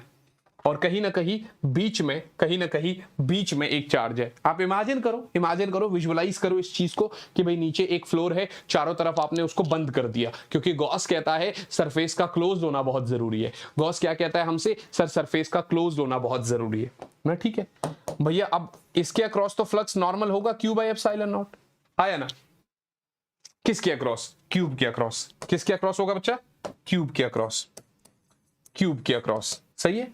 लेकिन वो तो सिर्फ एक इस फेस के अक्रॉस पूछ रहा है, तो आप ये नहीं कह सकते कि क्यूब के अक्रॉस जो फ्लक्स है वो टोटल 6 फेसेस के फ्लक्स के अक्रॉस है ना। मतलब अलग अलग अगर ले लूंगा तो इस फेस का फ्लक्स कितना होगा, इसका, ऊपर का, लेफ्ट का, सामने का, पीछे का, सारे 6 के 6 फेसेस का फ्लक्स क्यूब के फ्लक्स के अक्रॉस। तो मतलब फ्लक्स अक्रॉस दिस फेस कितना हो जाएगा, फ्लक्स अक्रॉस दिस क्यूब बटे में 6, इसका मतलब ये हो जाएगा Q/6ε0, स्मॉल क्यू कर देना है उसको, है ना, Q/6ε0। तो यदि ऐसा है और अगर वैल्यूज गिवन है तो आप बस निकाल लीजिए Q/6ε0। अगर चार्ज की वैल्यू गिवन होती तो आप कर देते, चार्ज की वैल्यू गिवन है ही नहीं। बोला सर अब मैंने क्या किया, पॉइंट चार्ज को मैंने d डिस्टेंस तक मूव कर दिया सेंटर से और साइड को बढ़ा के डबल कर दिया। तो अब एक बात बताओ ना, साइड अगर आपकी डबल हो गई तो अब इस साइड का सेंटर क्या हो गया, d हो गया कि नहीं हो गया? पहले अगर d होता तो सरफेस पे आ जाता चार्ज, तो कहानी अलग हो जाती। बट अभी वो कह रहा है मैंने साइड डबल कर दी, चार्ज पहले d/2 दूरी पर था, अब d दूरी पर है, तो अब साइड अगर 2d हो गई तो सारी साइडें 2d हो गई, मतलब क्यूब आपका डबल हो गया। इसका मतलब अब जो क्यू रखा जाएगा वो उसके लिए सेंटर d है। तो आपने क्या करा, सरफेस बढ़ाया, चार्ज तो अभी भी उतना ही है सेंटर पे, तो इसका मतलब यहां पर इलेक्ट्रिक फ्लक्स रिमेन सेम। अभी जैसा पिछला क्वेश्चन किया था ना उस फेयर वाला, तो यहां पर electric flux remain same, yes और not? I hope this is very clear बेटा, इसमें तो कोई दिक्कत वाली बात नहीं। क्वेश्चंस तो बहुत सारे हैं मेरे पास, ऐसी बात नहीं है, लेकिन क्या है ना, वन शॉट है, समय बहुत ज्यादा निर्धारित होता है। अब इसको 3 घंटे का लेक्चर बना दूंगा, सारे बच्चे कह रहे यार 3 घंटे में गॉस थ्योरम कौन देखेगा।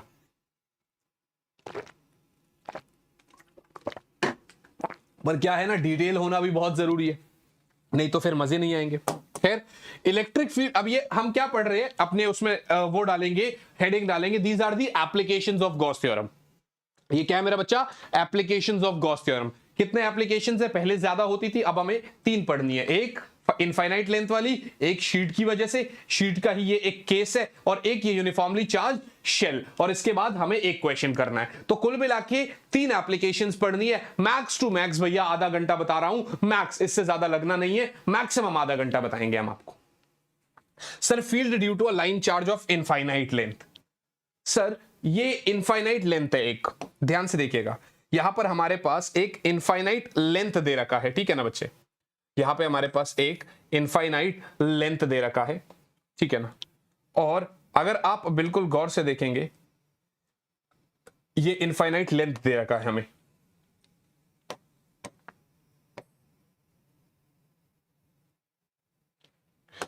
ये हमें इनफाइनाइट लेंथ दे रखा है,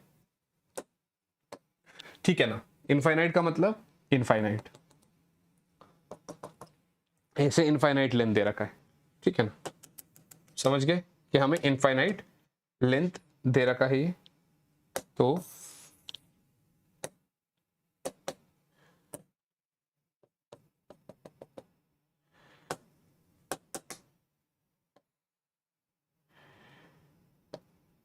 ये लीजिए, इसी की लाइन में डाल देते हैं।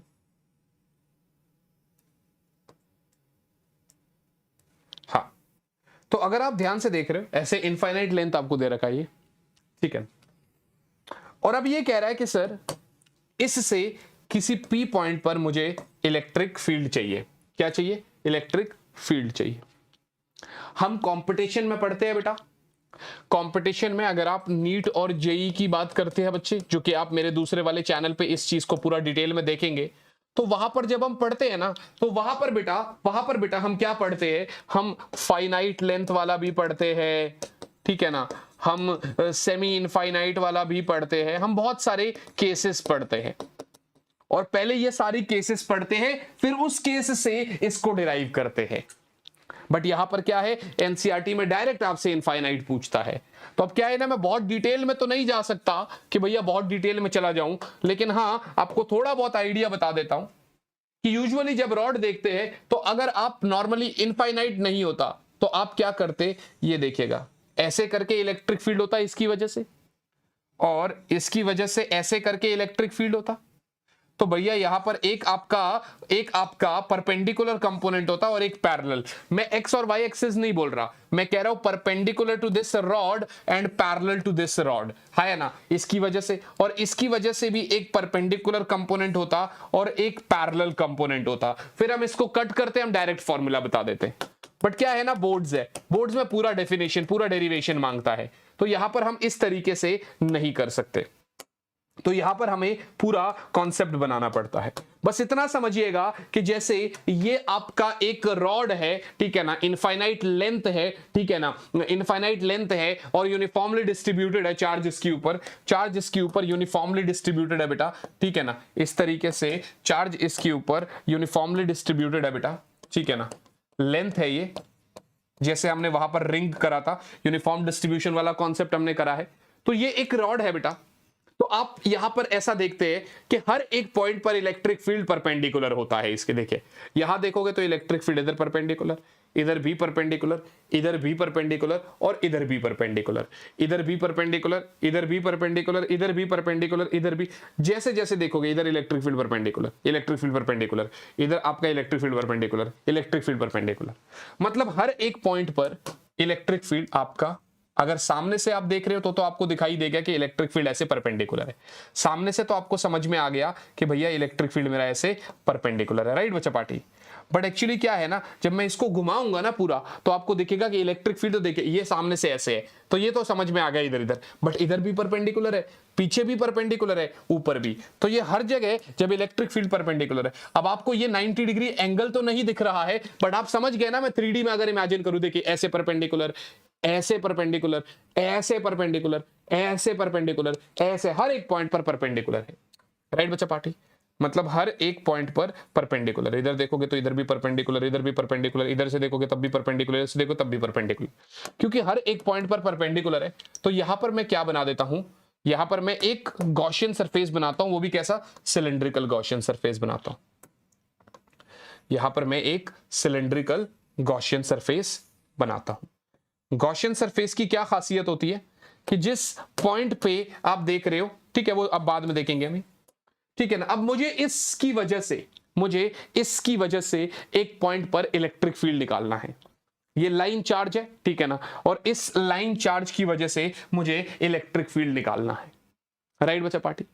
मैं अगर देखूंगा तो इस वाले को मैं r रेडियस मान रहा हूं, l लेंथ मान रहा हूं, क्या मान रहा हूं, l लेंथ मान रहा हूं, इस रॉड का लेंथ l मान रहा हूं, r रेडियस मान रहा हूं, q चार्ज मान ले रहा हूं और लैम्डा चार्ज डेंसिटी मान ले रहा हूं, क्योंकि आपको पता है आप ऑलरेडी मेरे साथ लैम्डा पढ़ चुके हैं, आप ऑलरेडी मेरे साथ लैम्डा पढ़ चुके हैं। Lambda is charge per unit length. बात समझ में आ रही है? आपको क्या करना है भाई, इसकी वजह से आप क्या करेंगे, अगर आप गॉस थ्योरम को अप्लाई करते हैं क्योंकि उसी का एप्लीकेशन है ये, अगर आप गॉस थ्योरम को अप्लाई करते हैं क्योंकि उसी का एप्लीकेशन है ये, तो वो क्या कहता है कि E डॉट ds मानी flux across this closed surface is Q by epsilon not. इसके अंदर कितने सरफेस है बेटा, एक ये सरफेस, एक ये सरफेस, एक ये सरफेस, 3 सरफेसेस है। इलेक्ट्रिक फील्ड की अगर आप बात करेंगे तो भैया इलेक्ट्रिक फील्ड आपका ये रहा, हर एक पॉइंट पर इलेक्ट्रिक फील्ड परपेंडिकुलर है किसके, रॉड के, हर एक पॉइंट पर इलेक्ट्रिक फील्ड रॉड के परपेंडिकुलर है बच्चे। हाँ सर ठीक है ना।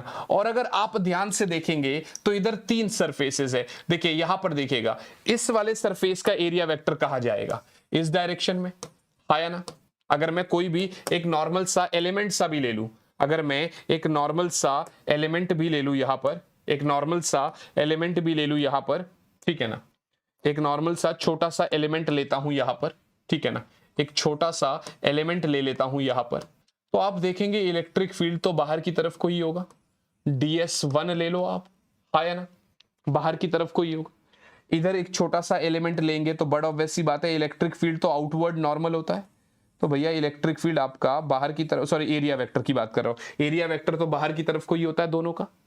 और अगर इधर एक छोटा सा एलिमेंट ले लूंगा, ds3 ले लो इसको, तो इधर जो एरिया वेक्टर होगा वो बाहर की तरफ को होगा, बट ऑब्वियस सी बात है भैया ये एक सिलेंडर है, इसका एरिया वेक्टर ऊपर, इसका नीचे, इसका इधर, यस और नॉट, बट ऑब्वियस सी बात है।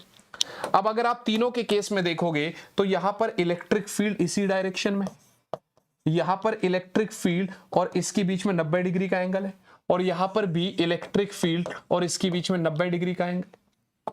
बट आप फ्लक्स को क्या लिख सकते हैं कि सर E डॉट ds एक आपका ये फ्लैट सरफेस है बच्चा, सर्कल वाला मैंने पहले भी बताया था, प्लस बेटा E डॉट ds ये भी आपका फ्लैट सरफेस है क्योंकि सिलेंडर है, ग्लास को देख लो तो ये एक वाला कर्व्ड पोर्शन होता है ना, ऐसे कर्व्ड पोर्शन, तो प्लस बेटा E डॉट ds खोल रही आपने ना, तो अब क्लोज नहीं लगाएंगे, तो ये कर्व्ड सरफेस हो गया, ये आपका Q बाय एप्सिलॉन नॉट हो जाएगा टोटल, यस और नॉट बच्चा पार्टी। हाँ सर बात तो सही है। सर एक बात बताइए, सर एक बात बताइए, फ्लैट सरफेस में 90 डिग्री एंगल 0 हो गया, इधर भी 90 डिग्री एंगल 0 हो गया, इधर सिर्फ 0 डिग्री एंगल है, तो आप क्या कह देंगे भैया, E ds cos 0, अच्छा एक स्टेप आप लगा लेना इधर, cos 90 लगा लेना सेकंड स्टेप में, ठीक है ना, तो ऐसे मत काटो, चलो कोई बात नहीं, बोर्ड्स में तो भैया देखो सारी स्टेप्स के मार्क्स होते हैं ना, तो आप इसको लिख देंगे E ds cos 90, ठीक है ना, फ्लैट सरफेस के लिए,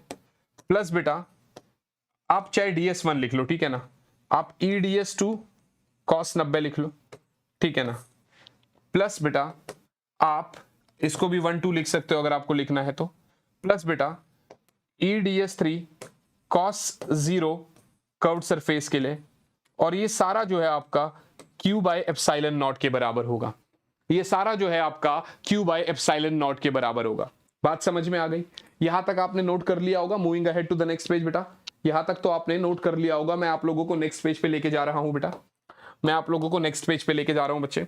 तो अब आप मुझसे ये कह रहे हैं कि सर जो फ्लक्स है आपका वो E ds का इंटीग्रेशन और सिर्फ कर्व्ड सरफेस के बराबर है, जिसको आप Q बाय एप्सिलॉन नॉट बोल रहे हैं। सर इलेक्ट्रिक फील्ड बाहर निकालिए, वही तो मुझे चाहिए, ds का एरिया है बराबर Q by epsilon not. Sir curved surface का एरिया क्या होता है, 2 पाई RL, है ना सर, कर्व्ड सरफेस का एरिया क्या होता है 2 पाई RL, वो हो जाएगा Q बाय एप्सिलॉन नॉट के, तो सर E हो जाता है Q by 2 pi epsilon naught into R into L, sir ये हो जाता है 2 pi epsilon naught RL। Sir electric field जो मेरी बनती है वो बनती है 2 pi epsilon naught into R into L। क्या मेरी बात समझ में आ रही है? इसका मतलब सर इसको आप नॉर्मली लिख सकते हो, Q बाय L को लैम्डा लिख सकते हैं, सो lambda by 2 pi epsilon naught R, चाहे बहुत सारी किताबें इसको 2 lambda by 4 pi epsilon naught R, competition में हम इसको 2k लैम्डा बाई R भी लिख देते हैं, 2k लैम्डा बाय R भी लिख देते हैं, राइट बच्चा पार्टी, कोई प्रॉब्लम वाली बात तो नहीं। अब क्योंकि मेरा ये हो गया तो मैं अब आपसे ये कह सकता हूं कि sir E is inversely proportional to R, दिखाई दे रहा है, तो अगर कभी भी इलेक्ट्रिक फील्ड और आर का रिलेशन पूछे तो आप कुछ इस तरीके से ग्राफ बना देंगे, ठीक है ना। मेरी बात समझ में आ रही है? मतलब क्या हुआ, मतलब यहां पर पहला केस ऐसे आया, पॉइंट चार्ज की वजह से आप इलेक्ट्रिक फील्ड निकालते थे तो KQ/R² आता था, पर इधर पहली बार ऐसा आया कि इलेक्ट्रिक फील्ड जो है वो आर के इनवर्सली प्रोपोर्शनल है। इलेक्ट्रिक फील्ड जो है वो आर के इनवर्सली प्रोपोर्शनल है। क्या मेरी बात समझ में आ गई? I hope this is very very clear to you all. मेरे हिसाब से इसमें कोई डाउट नहीं है आप लोगों को। तो ये था आपका electric field due to a line charge of infinite length. पहला कॉन्सेप्ट अपना क्लियर हो गया, ठीक है ना, पहला एप्लीकेशन अपना क्लियर हो गया। चलते हैं अगले एप्लीकेशन की तरफ। अगला क्या कह रहा है, electric field due to a uniformly charged infinite plane sheet. अब लेंथ की बात हो रही थी, अब शीट की बात हो रही है भैया। अब किसकी बात हो रही है भैया? अब आपकी शीट की बात हो रही है। चले शेप से ही बना देते हैं, सीधी शीट बना देते हैं, कोई ऐसी दिक्कत है? चलो ऐसे बना देते हैं, ठीक है ना। ये लीजिए भैया, शीट की बात हो रही है, ये लीजिए भैया, शीट की बात हो रही है। अब क्योंकि यहां पर शीट की बात हो रही है तो चलो प्लेन शीट बना लो, कोई बात नहीं, ठीक है ना। जैसे दरवाजे को ले लो आप, अपने घर के दरवाजे को ले लो आप, ठीक है ना। आप अपने घर के दरवाजे को ले लो, ठीक है ना। अब उसमें क्या होगा, यहां पर भी आप ऐसे देखोगे कि चलिए भैया यूनिफॉर्मली चार्ज है, मतलब चार्ज पूरा लगा हुआ है, ठीक है ना। ऐसे करके यूनिफॉर्मली चार्ज है, ठीक है ना। उसके सरफेस के ऊपर है यूनिफॉर्मली चार्ज, ठीक है ना। और आप देखेंगे तो इस पे Q चार्ज है और A एरिया है, तो इसलिए मैं यहां पर सिग्मा लिख सकता हूं विच इज Q/A। राइट बच्चा पार्टी? इसलिए मैं क्या लिख सकता हूं, सिग्मा लिख सकता हूं which is Q/A। I hope this is very clear. मैं सिग्मा लिख सकता हूं विच इज Q/A। तो यहां पर भी क्या होगा ना, जैसे ये अभी आपको बोर्ड में थोड़ा सा मुश्किल हो जाता है, सरफेस है भैया, तो एक ये सरफेस है भैया, दरवाजा मान लो, ठीक है ना। तो क्या होगा, ये ऐसा एक दरवाजा है, ठीक है ना। तो अब इधर से अगर आप देखोगे तो एक पॉइंट ये है और एक पॉइंट पीछे है। राइट बच्चा पार्टी? एक तो सरफेस के ऊपर पॉइंट है, एक ये पॉइंट है, एक पीछे पॉइंट है। तो मैंने क्या किया, यहां से एक पॉइंट ये लिया और एक पॉइंट ये लिया। अब यहां पर भी हम क्या करते हैं, यहां पर भी हम क्या करते हैं, एक आपका सिलिंड्रिकल गॉसियन सरफेस बनाते हैं, ठीक है ना। एक आपका सिलिंड्रिकल गॉसियन सरफेस बनाते हैं बेटा। और यहां पर भी अगर आप देखोगे, बेसिकली मेरे को पता है इस पॉइंट पर इलेक्ट्रिक फील्ड बाहर की तरफ को, इस पॉइंट पर इलेक्ट्रिक फील्ड इधर की तरफ को। देखिए इधर भी पॉजिटिव चार्ज, इधर भी पॉजिटिव चार्ज, यूनिफॉर्मली डिस्ट्रीब्यूटेड है क्योंकि ये पॉजिटिवली चार्ज है। देखो तो इस पॉइंट पर इलेक्ट्रिक फील्ड ऐसा रिपेल मारेगा इसको, इस पॉइंट पर ऐसा रिपेल मारेगा। राइट बचा पार्टी? दो ही पॉइंट पर इलेक्ट्रिक फील्ड बचा, क्योंकि इधर तो अगर आप देखोगे तो ये जो कर्व्ड सरफेस है, जो कर्व्ड सरफेस है, देखिए ये अगर इलेक्ट्रिक फील्ड है और ये अगर आपका ds है तो ये तो 0 डिग्री बना दिया। बट हाँ, इधर अगर आप देखोगे तो ये इलेक्ट्रिक फील्ड इधर है, एरिया वेक्टर इधर है। इधर अगर आप देखोगे तो इलेक्ट्रिक फील्ड भी इधर है, एरिया वेक्टर भी। आपको कंफ्यूज नहीं होना है, इधर एरिया वेक्टर और इलेक्ट्रिक फील्ड इधर नहीं है, दोनों तरफ इलेक्ट्रिक फील्ड आपका ऐसा ही है। देखो इधर भी इलेक्ट्रिक फील्ड इधर और इधर भी इलेक्ट्रिक फील्ड इधर। राइट बच्चे पार्टी? तो यहां पर अगर आप देखेंगे, so according to Gauss theorem, according to Gauss theorem आप क्या लिख रहे हो कि sir E.ds for a closed surface is Q/ε0। सही है बच्चा? कोई प्रॉब्लम वाली बात तो नहीं। तो यहां पर आप क्या कह सकते हैं कि E/A है ना, है ना, प्लस बेटा इस वाले के लिए भी क्या हो जाएगा, E/A बराबर Q/ε0, और आई कैन से E/2A बराबर Q/ε0, और आई कैन से E बराबर Q/2ε0A। अब सर Q/A तो सिग्मा होता है, तो सिग्मा/2ε0। तो एक इनफाइनाइट लेंथ का, अगर आपका एक इनफाइनाइट प्लेन शीट है तो उसकी वजह से जो इलेक्ट्रिक फील्ड होता है बेटा वो आपका सिग्मा/2ε0 होता है। और ये पहली बार ऐसा हो रहा है कि भैया आपका डिस्टेंस पे डिपेंड नहीं है, ये शीट है, इस पॉइंट पे भी उतना ही इलेक्ट्रिक फील्ड, इस पॉइंट पे भी, इस पॉइंट पर भी। तो इलेक्ट्रिक फील्ड आपका एक इनफाइनाइट प्लेन शीट की वजह से कितना आता है, सिग्मा/2ε0।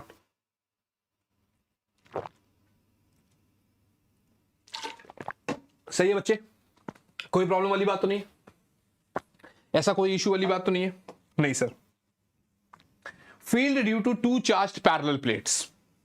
क्या हुआ कि यहीं पर मैंने अब दो प्लेट्स लिए, ऐसे यहीं पर मैंने क्या किया, दो प्लेट्स लिए, ठीक है ना, चार्ज्ड प्लेट्स लिए और पैरेलल करे एक दूसरे के पैरेलल रख दिए दो चार्ज्ड प्लेट, ठीक है ना।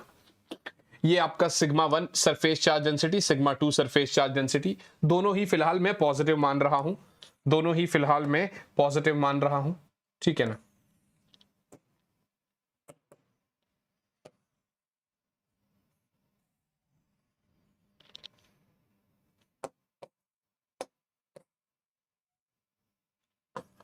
ठीक है ना।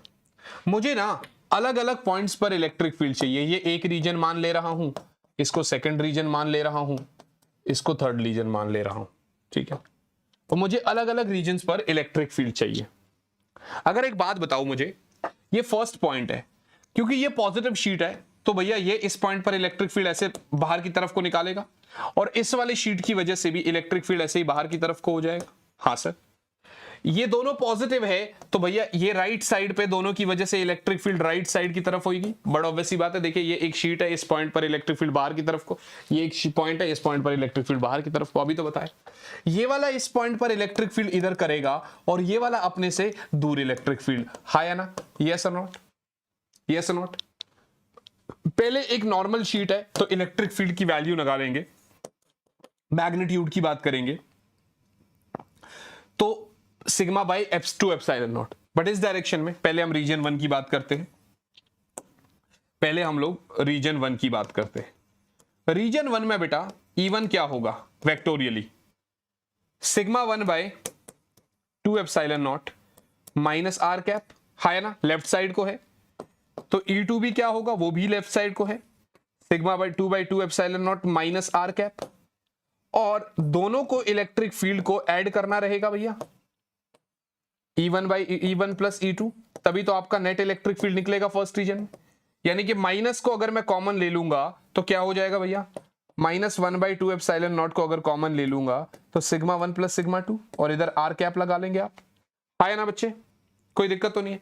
तो अगर मैं मैग्नीट्यूडिकली देख रहा हूं, नॉर्मली वेक्टर नहीं लगा रहा हूं, तो आप ऐसा लिख सकते हैं क्या, 1/2 epsilon naught sigma 1 plus sigma 2।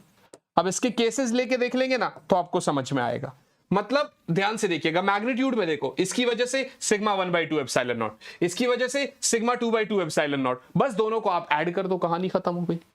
है ना। सिमिलरली इसकी वजह से डेरिवेशन नहीं आता पेपर में कभी, इसके ऊपर क्वेश्चन आ सकता है, तो मैं डायरेक्ट मैग्नीट्यूड बता रहा हूं इधर भी, ठीक है ना, इधर डायरेक्ट मैग्नीट्यूड बता रहा हूं।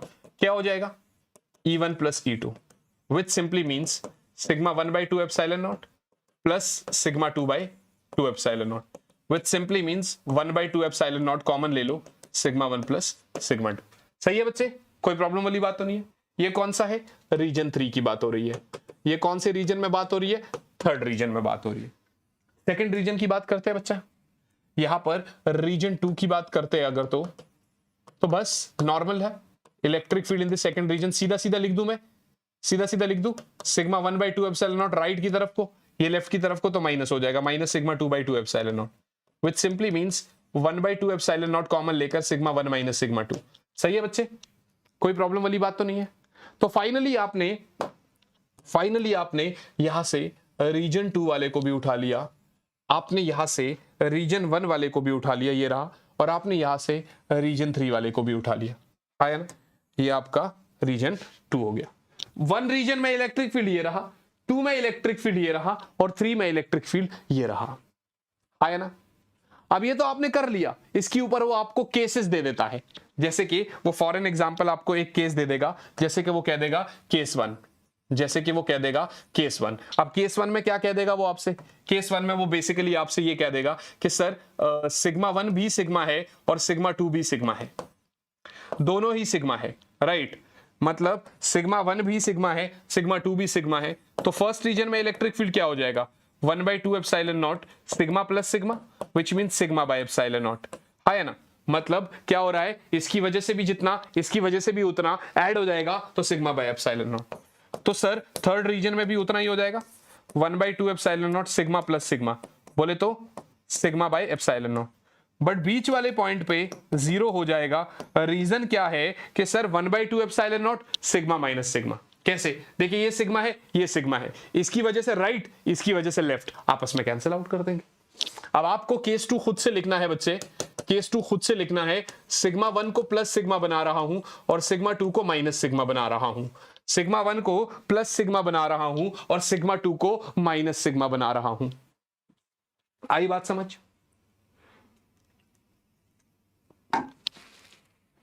कुछ नहीं करना, पीछे जो फॉर्मूला आपने पढ़ा उसमें बस सिग्मा 1 की जगह सिग्मा और सिग्मा 2 की जगह सिग्मा। देखो सिग्मा प्लस सिग्मा तो sigma by epsilon naught, sigma plus sigma sigma by epsilon naught, sigma minus sigma zero, कहानी खत्म हो गई, कोई बहुत बड़ी बात ही नहीं है। ये आपका एप्लीकेशन खत्म। Last application, sir field due to a uniformly charge thin spherical shell, field due to a uniformly charge thin spherical shell, एक थिन पतले से स्फेरिकल शेल की वजह से इलेक्ट्रिक फील्ड पूछ रहा है। Field due to a uniformly charged thin spherical shell, कैसे करेंगे भैया, कैसे करेंगे भैया? सिंपल सी बात है भाई, कोई बहुत बड़ी बात है ही नहीं ना। Field due to a uniformly charge thin spherical shell, shell का मतलब समझते हो, जैसे कि एक टेनिस बॉल, अंदर से खोखला होलो बॉडी। इसकी वजह से देखिए मैं क्या कर रहा हूं, इसको आर रेडियस मान ले रहा हूं और अब 3 पॉइंट पर मुझे इलेक्ट्रिक फील्ड चाहिए। 3 पॉइंट पर, एक तो अंदर ये पॉइंट मान ले रहा हूं, एक बाहर ये पॉइंट मान ले रहा हूं। अब क्योंकि मैं जब ऐसे पॉइंट मान ले रहा हूं तो गॉसियन सरफेस क्या कहता है, पॉइंट को मेरे ऊपर रखो, एक पूरा गोला घुमा दो और सरफेस क्लोज बना दो, और सरफेस को क्लोज बना दो। सही है बच्चे? हाँ सर बात तो आप सही कह रहे हो, कुछ गलत तो कह नहीं रहे, ठीक है ना? ऐसे करके सही है बेटा? हाँ सर। अब ये भी चाहिए तो इसको भी बना दो यार, ये लीजिए, ठीक है ना? मतलब ये आपका एक अंदर वाला सरफेस हो गया, स्मॉल आर मान ले रहा हूं जो कि कैपिटल आर से छोटा है, सही है। और जो ये वाला दूरी है स्मॉल आर मान ले रहा हूं जो कि कैपिटल आर से बड़ा है, राइट। और जो ये वाली दूरी है ये तो आपको पता चली गई, विच इज आर। समझ में आया कि नहीं आया? समझ में आया कि नहीं आया? सेंटर से बोल रहा हूं, ठीक है ना, सेंटर से, राइट बच्चा पार्टी? हाँ सर। मुझे 3 रीजन में इलेक्ट्रिक फील्ड चाहिए। अगर आप नॉर्मली गॉस थ्योरम की बात करते हैं तो गॉस ने क्या बोला है हमसे कि sir E dot ds for a close surface is Q by epsilon not. अब आपको पता है ये एक आपका क्या है, कंडक्टिंग बॉडी है, तो कंडक्टर के तो सरफेस पे चार्ज आ जाता है पूरा का पूरा, आया ना? कंडक्टर का तो चार्ज उसके सरफेस पे होगा, यस और नॉट? जी सर बिल्कुल, आपकी बात बिल्कुल सही है, आप सही कह रहे हो, कुछ गलत थोड़ी कह रहे। तो भाई अंदर तो चार्ज ही 0 है, कंडक्टर के अंदर तो चार्ज होता ही नहीं है, तो इसका मतलब आप ये कह सकते हैं कि सर पहले तो इलेक्ट्रिक फील्ड इनसाइड कर लेते हैं, इनसाइड इलेक्ट्रिक फील्ड 0 होता है, राइट और नॉट? तो इसका मतलब अगर आप इनसाइड इलेक्ट्रिक फील्ड 0 होता है, पर आप कैसे लिख सकते थे? वैसे तो आप ये कह सकते थे पहला point inside the surface, inside the surface, आप पहला इनसाइड दी सरफेस बोल सकते थे। देखिए बट ऑब्वियस सी बात है ये इस सरफेस का ds है, एरिया वेक्टर, और इलेक्ट्रिक फील्ड क्या होता है, बाहर की तरफ को निकलता है कि नहीं निकलता है? हर एक पॉइंट पे एक शेल है तो इलेक्ट्रिक फील्ड बाहर की तरफ को निकलेगा। तो ये एक गोला था, छोटा सा एलिमेंट लिया, इलेक्ट्रिक फील्ड इसके साथ 0 डिग्री एंगल बना रहा है। तो आपने कहा sir E dot ds for this closed surface is Q by epsilon not. अब E0 कैसे हो गया? देखिए E ds cos 0 for this close surface, असल में अंदर चार्ज 0 है तो इसलिए E इनसाइड भी 0 हो गया, राइट बच्चा पार्टी? जब सरफेस के अंदर चार्ज 0 है तो इसीलिए कंडक्टिंग बॉडी के अंदर आपका इलेक्ट्रिक फील्ड भी 0 हो जाता है, इसीलिए कंडक्टिंग बॉडी के अंदर आपका इलेक्ट्रिक फील्ड भी 0 हो जाता है। अब बात आती है सर एट सरफेस पे, एट सरफेस। यहां पर अगर आप देखेंगे तो E dot ds for this close surface is Q by epsilon not, right बच्चा पार्टी? मैं यहां पर छोटा सा ds एलिमेंट ले रहा हूं, इलेक्ट्रिक फील्ड उसके साथ 0 डिग्री का एंगल बना रहा है, तो मैंने कहा भैया E ds cos 0 for this close surface is Q by epsilon not. Sir ये तो 1 हो गया, E बाहर निकल गया क्योंकि गॉसियन सरफेस है तो कांस्टेंट है, बराबर इतना। अब ये एक स्फेरिकल सरफेस है सिमेट्री वाइज, ठीक है ना? तो स्फेरिकल का एरिया क्या होता है? 4 पाई कैपिटल R स्क्वायर बराबर Q बाय एप्सिलॉन नॉट। तो इसलिए E बना मेरा Q by 4 pi epsilon naught R square. सही है बच्चे? मेरा इलेक्ट्रिक फील्ड कितना बना? Q by 4 pi epsilon naught capital R square. I hope this is very very clear to you all बच्चे। मेरे हिसाब से इसमें कोई दिक्कत नहीं है, नोट डाउन कर लिया होगा आपने। तो अब मैं अगले पेज पे चलता हूं, ठीक है ना? नेक्स्ट पेज में आउटसाइड दी सरफेस मान लेते हैं, यहां पर जब आप इनसाइड बोलते हैं ना, तो यहां पर आप लिख लेना इनसाइड द सरफेस में एक पॉइंट पे लिख लेना r is less than r, ठीक है ना। यहां आप जो r डिस्टेंस मान रहे हैं वो कैपिटल R के बराबर है, ठीक है ना बच्चे। अब बात हो रही है बेटा, अब बात हो रही है आउटसाइड दी सरफेस, तीसरा केस आउटसाइड दी सरफेस। अब आउटसाइड दी सरफेस की बात करेंगे तो वहां पर आप क्या कर सकते हैं बेटा, अभी अगर आप आउटसाइड दी सरफेस करेंगे तो वहां पर हम क्या कर सकते हैं बेटा, कुछ बड़ी बात नहीं आपके लिए, फिर से वही बात है कि सर E डॉट ds जो है वो आपका Q बाय एप्सिलॉन नॉट के बराबर है। फिर इलेक्ट्रिक फील्ड और ये आपस में 0 डिग्री एंगल बना रहे हैं, so sir E ds cos 0 is Q by epsilon not. I hope this is clear, which means E बाहर आ जाएगा ds बराबर Q बाय एप्सिलॉन नॉट। यहां पर एक चीज जरूर लिख देना, that is r is greater than r, तो E और इसका एरिया क्या हो जाएगा, स्फेयर है तो 4 पाई r स्क्वायर बराबर Q बाय एप्सिलॉन नॉट, यानी कि इलेक्ट्रिक फील्ड आपको मिला Q by 4 pi epsilon naught r square. बात समझ में आ गई। अगर आपको मैं एक नॉर्मल सा ग्राफ बना के दे दूं ना E वर्सेस R का, तो आप क्या कह देंगे, जब तक R is less than R है बेटा तब तक तो आपका इलेक्ट्रिक फील्ड 0 है, अंदर इलेक्ट्रिक फील्ड है ही नहीं, है ना। जब आपका R बराबर R बन गया, उस केस में अगर आप देखेंगे तो ये आपका इलेक्ट्रिक फील्ड मैक्सिमम हो जाता है ना। और जैसे ही आप सरफेस से बाहर निकलते हैं तो भैया इलेक्ट्रिक फील्ड आपका क्या होता है, inversely proportional to R square है, राइट बच्चा पार्टी। मतलब अंदर इलेक्ट्रिक फील्ड 0 है, सरफेस पे मैक्सिमम है, और बाहर जैसी जाएंगे तो इलेक्ट्रिक फील्ड कम होता जाएगा। मतलब आप सेंटर से सरफेस तक जाओगे तो इलेक्ट्रिक फील्ड बढ़ता रहेगा, ठीक है ना, आपका मैक्सिमम हो जाएगा। देखिए सेंटर मतलब अंदर तो 0 है, सेंटर से सरफेस तक मतलब बढ़ता रहेगा, मींस अंदर तो बिल्कुल 0 है, सरफेस तक 0 ही रहेगा। सरफेस पे इलेक्ट्रिक फील्ड जो है वो मैक्सिमम है, सरफेस के बिल्कुल बगल में, और उससे बाहर आप जैसी जाओगे तो electric field is inversely proportional to R square. I hope this is very very clear to you.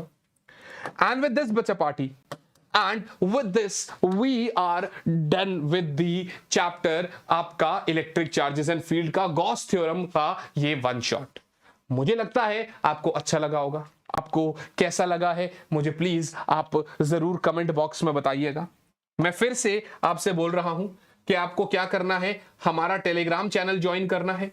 मैं पिछली बार चैप्टर 1 के नोट्स भेजना भूल गया था, ठीक है ना, बट अभी मैं क्या करूंगा, नोट्स आपको आज ही अभी डाउनलोड करके भेज दे रहा हूं, ठीक है ना। आपके सामने ही हम इस फाइल को सेव कर लेंगे। तो ये आपका फिजिक्स ऑन योर टिप्स वाला जो मतलब ये टेलीग्राम चैनल है, जरूर ज्वाइन करिएगा। और नीट और जेई का पढ़ना है तो व्यान अकेडमी से। और 30 डेज का वो जो चैलेंज अगर आपको चाहिए तो मुझे जरूर कमेंट में बताइएगा, यस सर चैलेंज हमें चाहिए, yes sir we need that 30 days challenge, ठीक है ना।